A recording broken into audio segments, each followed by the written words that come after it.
Hi, and welcome back. Hope all of you are doing well.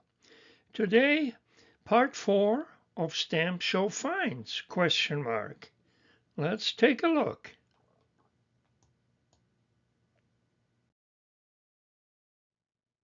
USA. Why buy all these similar covers, especially in such condition? Yes, the $1 each was one good reason. And the excitement of the hunt for possible varieties, the hunt for grills and other interesting variations. A guideline, horizontal or vertical, is typically used to guide stamp sheets to be perforated or to indicate where to separate stamp sheets into smaller sheets, such as the illustration here showing a part of a guideline. Yeah, don't see that too extremely often. This is just on the cover front, but that little guideline part was enough for me to spend $1.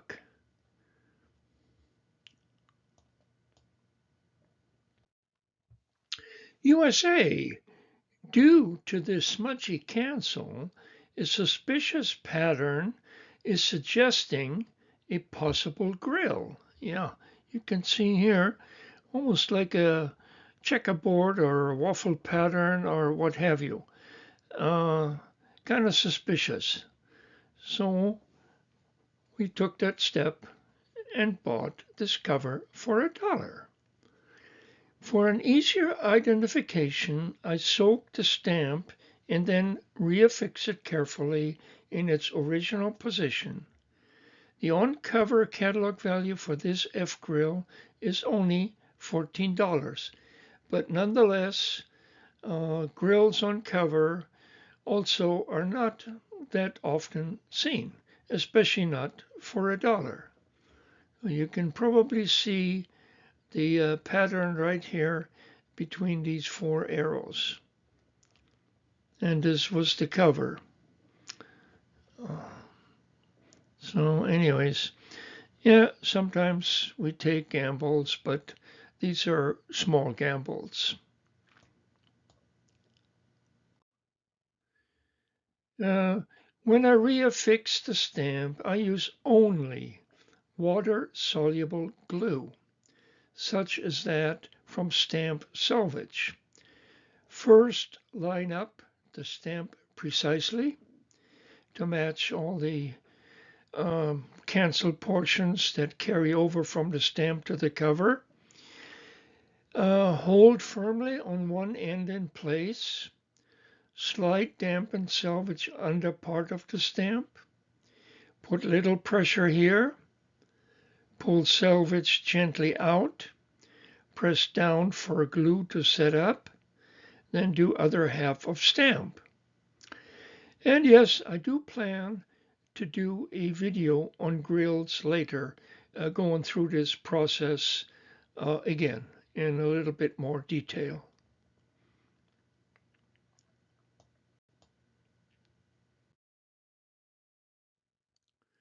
Here another example of an F grill.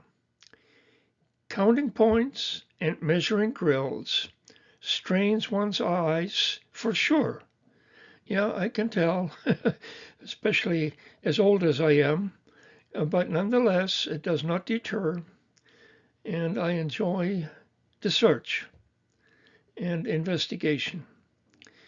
Not always are grills crisp or complete, and that makes the job even a little bit more difficult.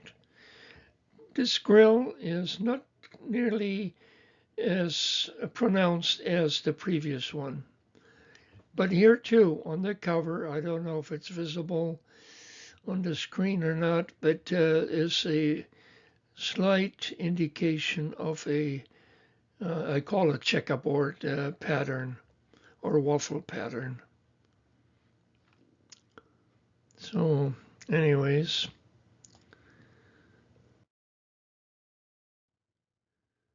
Yeah, a small waffle pattern, another possible grill. And this one turned out to be an e-grill with a slightly better catalog value of $35. Yeah, by counting the points horizontally, vertically, and then also measuring the millimeters, the width and the height of the grill are all important components of deciphering what grill do you have. But on cover, as you can see, would even be a much more difficult proposition to identify this grill. And in my video on grills, I will show you of the various methods that can be used, the one that I prefer, and it seems to work quite well.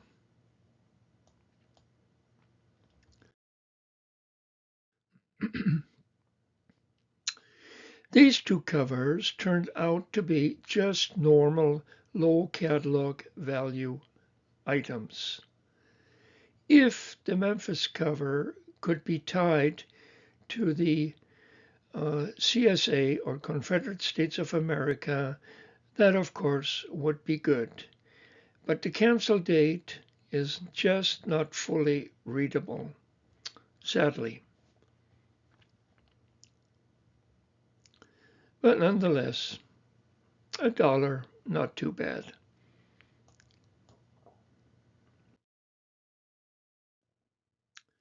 This cover is of interest because the color seems different.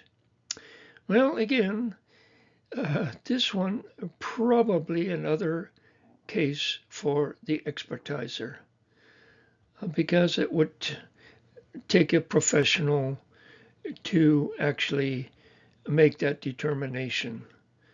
I have my hunches, but I'm not, an expert in color. And color is a difficult area because so many things depend on proper identification, fading,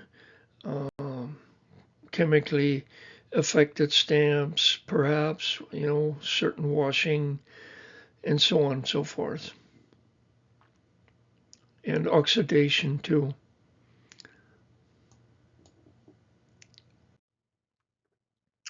USA, Scott number 26 in type 3 with a recut inner line at the left, right here, that heavy line. Mailed from Palmyra, Missouri, May 25th.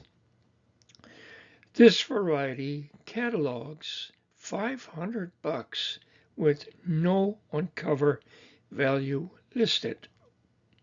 So I'd say this is quite a nice find. And again, good references will guide you to some of these type of varieties. As you know, I feel strongly about reference material. Without it, would we ever know? Probably not. Unless somebody told us, maybe. Anyways, that was a nice find. It was not noticeable at the time of purchase, but it became apparent afterwards, after looking at them, all these covers, much closer.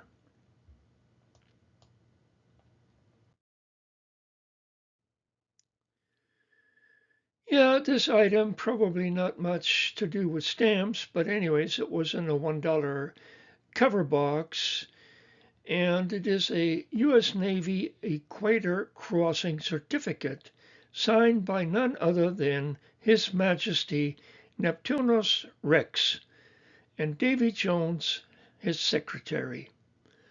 On the back side, in script, the date of February 1921. Well, I thought it was interesting enough to purchase as just extra for, well, stamp collection or whatever. And it is my understanding that anyone on a ship, merchant or military, marine, crossing the equator will have to go through the initiation and then gets a certificate similar to this in many different forms. Well, anyways, just an interesting little item.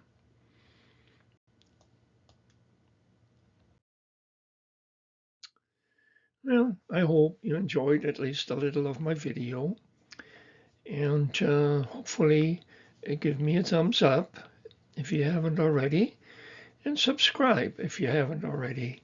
Thank you so much.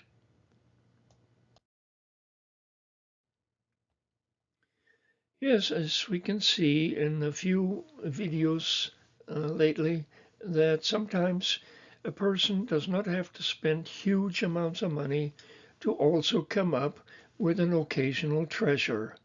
So we must keep looking, hunting, be observant, and try to look at detail if possible. And good luck to all of you.